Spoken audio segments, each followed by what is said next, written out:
What's going on there, Coach? I'm finding my character. The inner driver? Yes. What are you doing today?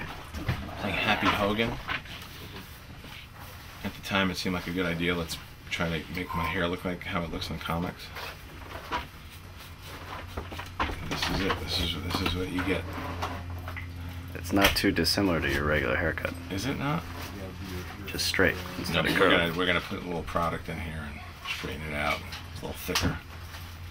It's more of a cameo in this film. I wanted to sort of give myself a way to be in the film.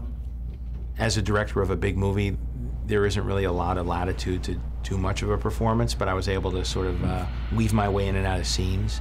He's an ex-boxer who's Tony Stark's driver slash confidant bodyguard, kind of a sidekick of sorts, although he's not a superhero in any way.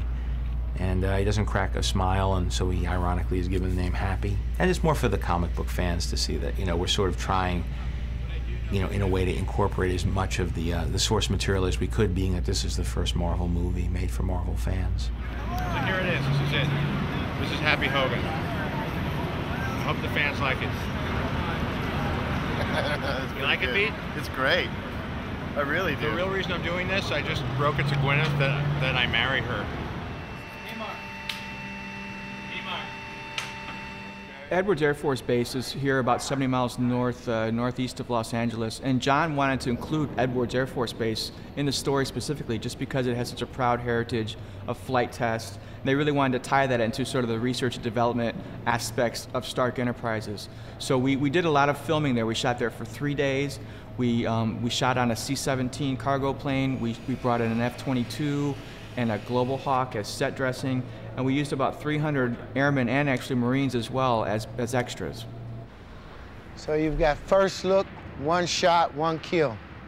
We're at the merge even before they know we're there. Terrence Howard, we opted in this film to make him an Air Force lieutenant colonel. Although he was a member of the military, in the comic books he wasn't somebody of that stature. But he was somebody that bonded pretty early with Tony Stark. As a matter of fact, he was involved with his rescue, from what I remember. We tried to incorporate that into the film in a way, as sort of an homage to the books, but we really wanted to flesh out the character even more.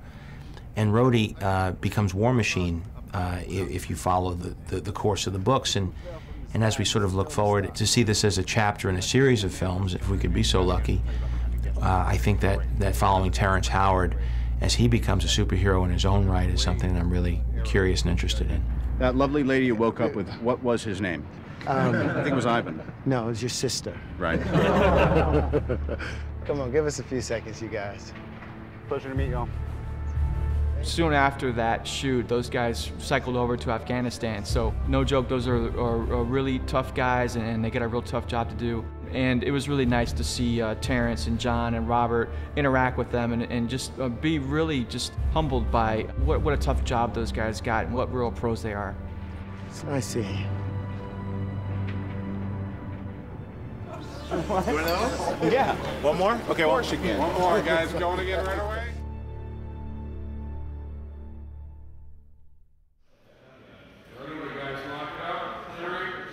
The workshop was always the most important set for me.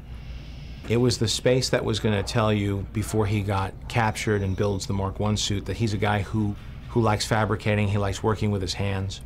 We have him working on a 32 Ford that we show in a picture that he's working with his dad on. And it just shows that he's a bit of a gearhead. He's a guy who, not only is he a genius as far as design goes, but he actually has a hands-on knowledge of how to build things. And he's an inventor, but the type of inventor who doesn't just work with a pencil. That was important to make that leap so that it didn't just jump into fantasy land when he was in a cave and builds this suit. That he makes a breakthrough that was inevitable because he has a mind that is capable of these kind of realizations. So we put together a shop that would be any car builder's dream.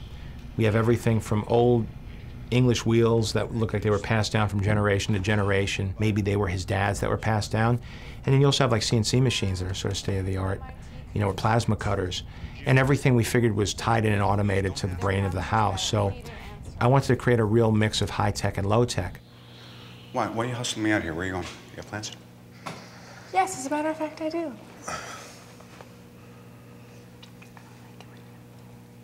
You don't like me? What? I don't like you. I don't like it when you have plans. Well, I'm allowed to have plans on my birthday, so there you go. Is it your birthday? It is. Again? Isn't that funny? Same day as last year. Wow. Yeah.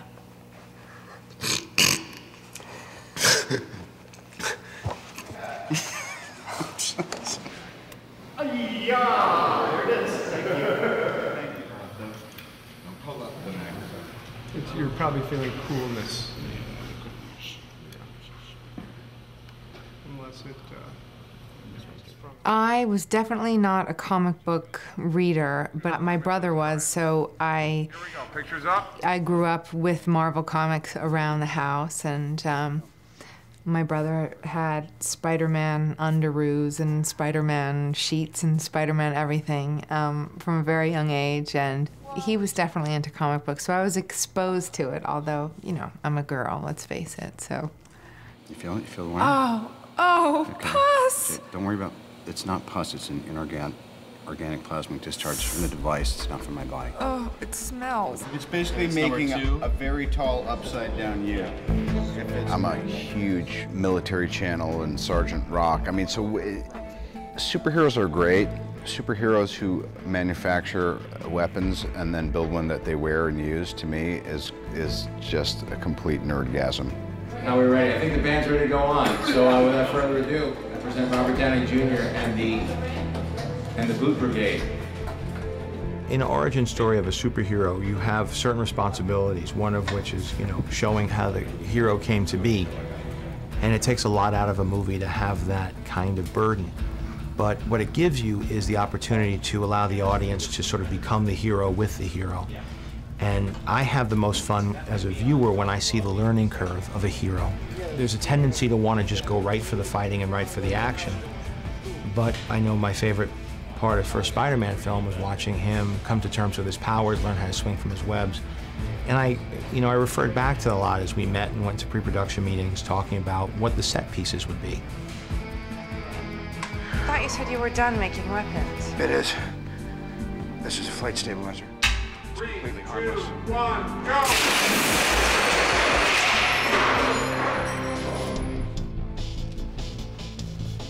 go! Well, watch where you point your flight stabilizer.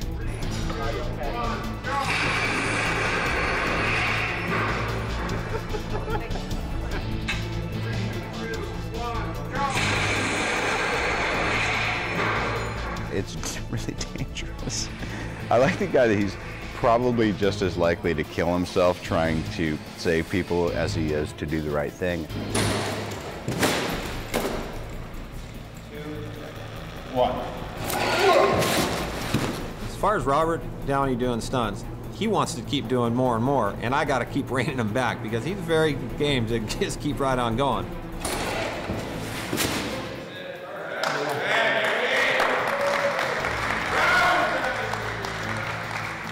Following him while he's going.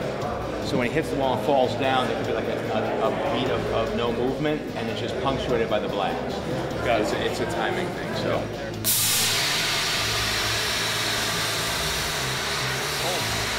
I like to think that I can do a ton of stuff, and I'm pretty game and physically able, and probably should be for the next, like I said, 5 to 7 years.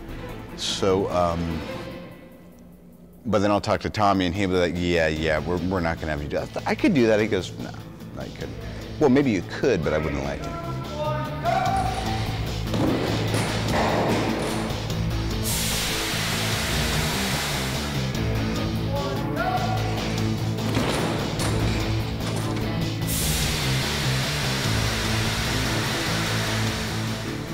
It still hurts, but it hurts every day.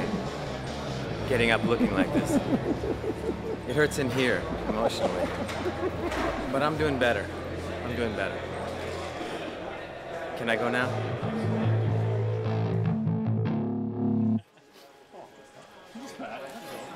Okay. Thank you.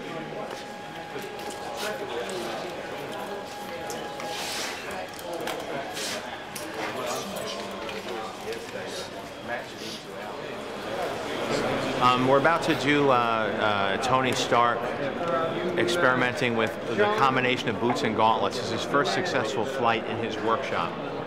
Robert here has done a lot of training on this wire rig, and the tests we've done were pretty successful. Ready, and action. You're off right here. Frame up on me. Good. Day 11, test 37, configuration 2.0. For lack of a better option, dummy is still on fire.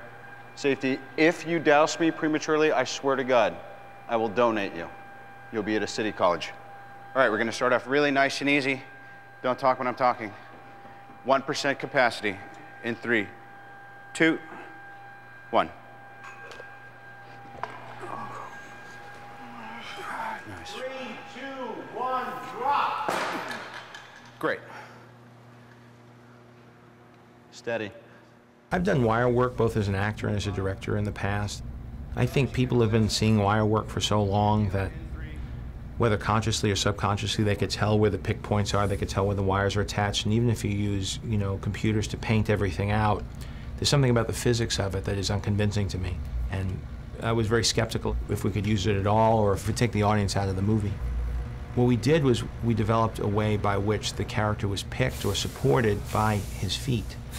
So he wasn't being suspended by his center of gravity or his hips or his back, as is usually done in these films.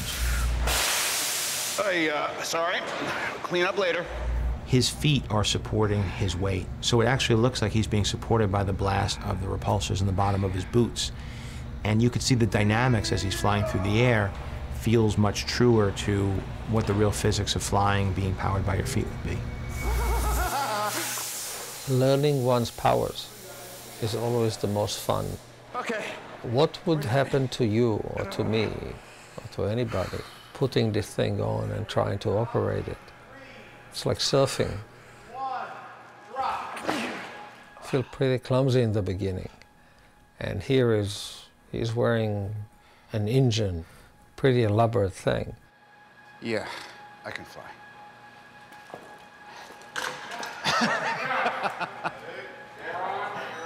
Oh, man. Ready, and lights, and action. Something interesting happened when we saw a black and white rendering of the Mark III. It looked kind of silver, and that started our wheels turning, and then we sort of backed into the design of the Mark II, which is sort of a chromed aircraft aluminum sheet metal looking prototype version of the Mark III. And then we started incorporating exposed rivets, and because of the wonderful finishes that they were able to create through the chroming process and nickel plating process over at Stan Winston, it really has a very unique look, and that's something different from anything you've seen in the books before. But it helped provide sort of an intermediate step between the Mark I armor and the final Mark III design. Tommy, how much is that car? $50,000. It's a replica of a 1967 Cobra SC. Where's it made? In Poland at a MiG factory.